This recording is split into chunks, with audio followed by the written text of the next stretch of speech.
جب کوئی خاص دشمن، جب کوئی خاص آپ کو ٹارگٹ کر کے آپ کی جاب کے پیچھے، آپ کی معیشت کے پیچھے، آپ کی معاشرت کے پیچھے، آپ کے خاندان کے پیچھے لگ جائے، یہ دو وظیفے بڑے مجرب ہیں۔ اللہم اکفنیہم بما شئت، اللہم اکفنیہم بما شئت، اللہم اکفنیہم بما شئت، یہ دعا یاد کرنی چاہیے۔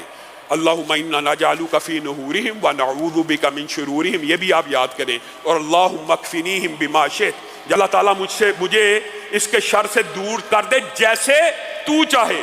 اور دوسری دعا ہے اللہم انا نجعلک فی نحورہم ونعوذ بک من شرورہم۔ مصیبتوں، پریشانیوں میں آپ کی دعائیں سننے والا ایک رب ہے۔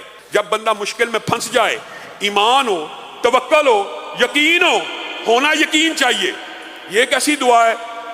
اللہ تعالیٰ تیری مرضی، یا یہ کر دے یا وہ کر دے یا یہ آپشن۔ اللہ کے اوپر جو یقین ہے، اعتماد اور توکل سے مانگو، اللہ کے اوپر یقین ہے۔